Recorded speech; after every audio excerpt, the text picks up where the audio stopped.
Hey, what is up guys, Mitch here. Now, I love matte black as much as the next guy, and I really wanted a keyboard that looks like it, but I didn't want to spend $170 on a new keyboard. So I took the G710 Plus that I have from Logitech. It already has MX browns and everything that I want in the keyboard, but the color scheme is actually pretty bad. There's glossy plastic in the middle, and the orange thing just really isn't doing anything, and it doesn't match many of my setups. So first thing I did, I disassembled the board to get at the parts I wanted to be all black. The front plate, the orange shield for the macro keys, and the wrist rest. The wrist rest was already black, but I wanted to match the colors to the rest of the keyboard. And I also ordered new keycaps from Max Keyboard, black with no printing at all to create a stealth board. The first thing I did was sanding down the paint on the pieces to give the paint something to stick to, especially on the glossy plastic of the front plate. I also cleaned all of the parts to get rid of the sanding dust and other things that could be on the parts. Not sure if I did it in the best way, but I just washed with dish soap and warm water. Now this is far from a tutorial on how to properly spray paint plastic.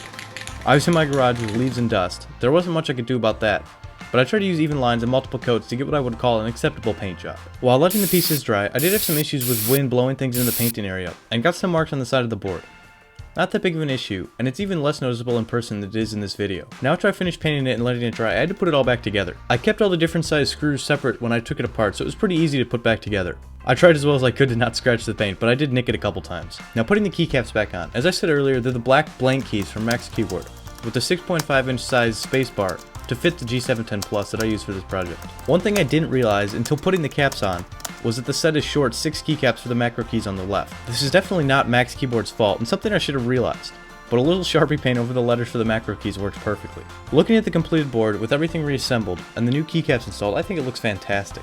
The only part I left original was the metal Logitech gaming logo piece, and I still think the board looks great. I wanted the whole thing to be black, but when painting that, I found the paint didn't stick to it very well, even after sanding it down. But sticking with it how it was isn't that big of a deal. Now the backlighting is wasted. It can still be turned on, but there's no letters on the keys, so it's irrelevant, and the light shines through the keys, making the board look pretty bad. Everything else still works perfectly though. The volume wheel still works, which is one of my favorite parts of the keyboard, and the macro buttons still work as well, which I use when video editing. Now for this project, I was trying to imitate the DAS Keyboard 4 Ultimate keyboard for pretty cheap. The board I already had, so it didn't cost me anything. The keycaps were 20 bucks and the paint was under 10, compared to around 170 for a new DAS keyboard. Obviously the quality isn't perfect, but overall I'm super happy with how this turned out.